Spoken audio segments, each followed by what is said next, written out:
you for joining us. Recently, I posted a blog called The Golden Rules for Perfect Needlepoint. We put together the best of the tips to share with you. I always stitch my own designs right from scratch. No computer programs for me.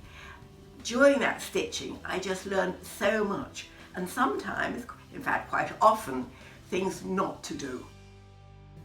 So here are my top 10 tips. Tip number 1, do you really love it?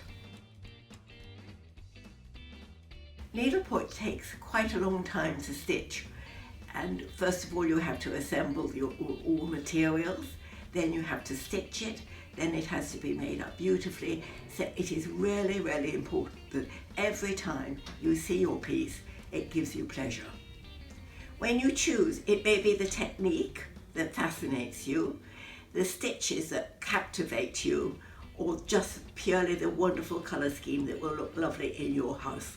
Personally, I love to have memories of happy holidays. This cathedral tiles is inspired by the wall tiles in the now decimated cathedral in Christchurch, South Island, New Zealand. The other techniques that I love doing are shadow stitching. For example, these 3 butterflies, which I've framed as a picture because it's quite a delicate piece, has got lovely shadow stitching, which is a hand-painted canvas, and then you do lacy stitches on top with some of the paint work showing through.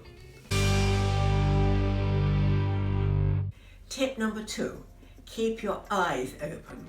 Inspiration is all around you. Travel can inspire. I seldom come home from a holiday or a trip without some inspiration gained from a church or railings or some beautiful architectural detail I've seen. This, for example, is called Tudor, and you will see that there's a lovely strap work design forming the base of the design. Strap work was something that Mary Queen of Scots did. You remember some of her portraits, white shirts with black strap work, which is very reminiscent of this pattern here. Colour is also another element in selecting a piece for you to stitch, and I want to show you that this is Tudor again, but in a completely different colour scheme. Inspiration comes from anywhere.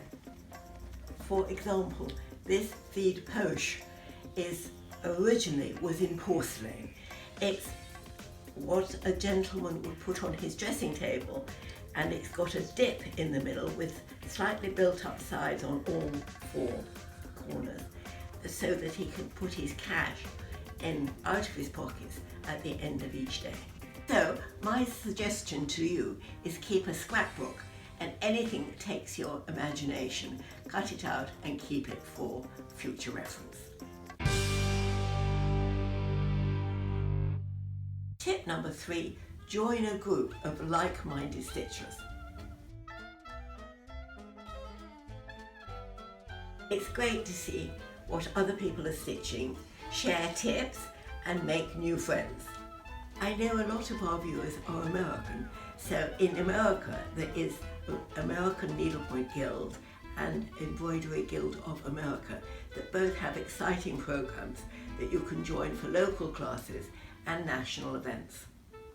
In the UK, some shops run needlepoint classes, and of course you can form your own group of friends that meet regularly in each other's houses to stitch and swap notes. And finally, we have lovely groups going to Italy twice a year, which have been a great success. Once in the spring to Tuscany, and once in September time to Calabria, way down in the south, where the girls can stitch, they can have delicious food and quite a lot of sunshine. So if this is something you might be interested in, do leave comments in the box below and we will send you details.